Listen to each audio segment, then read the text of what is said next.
សូមគោរពជំរាបសួរពុកម៉ែបងប្អូនទាំងអស់គ្នាចាខ្ញុំចន្ទធីកូនខ្មែររស់នៅប្រទេសហូឡង់ចាបងប្អូនខ្ញុំមានវីដេអូជាច្រើនដែលខ្ញុំបានធ្វើនៅទីក្រុងប្រូចប្រទេសបែលហ្សិកទេបងប្អូនចាហើយទីក្រុងប្រូចនេះសម្បូរព្រែកដែរចាដែលគេអាចជិះទូកអីមើលទេសភាពគីស្ថាបត្យកម្មតាមដងព្រែកនឹងបានណាបងប្អូនចាសម្បូរភ្ញៀវទេសចរមែនទែនពេលដែលខ្ញុំទៅនឹងហើយមួយទៀតប្រជាជននៅតំបន់អឺរ៉ុបនេះគេមានទស្សនៈថាទៅលេងប្រទេសបែលហ្សិកហ្នឹងគឺផ្ទៃមេឃពណ៌ខៀវអញ្ចឹងណាបងប្អូនស្រឡះល្អហើយខ្ញុំក៏ជឿជាក់អញ្ចឹងដែរក្នុងនាមខ្ញុំជាអ្នកទេសចរមួយដែរទៅលេងណា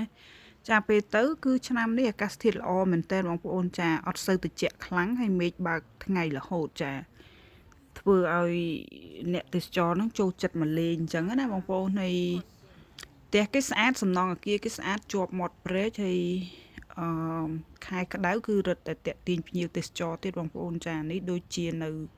ស្តៀងនៅអ៊ីតាលីដែរណាបងប្អូនចាគេមានព្រែកមានអីអញ្ចឹងទៅហើយមានស្ពានមានអីអញ្ចឹងណាគាត់ណាព្រែកគេនេះវារៀងធំទលាយជាងនៅហូឡង់ព្រែកគេរៀងតូចល្មមឯងបងប្អូនចាអរគុណបងប្អូនជំរាបលាសុខសប្បាយចា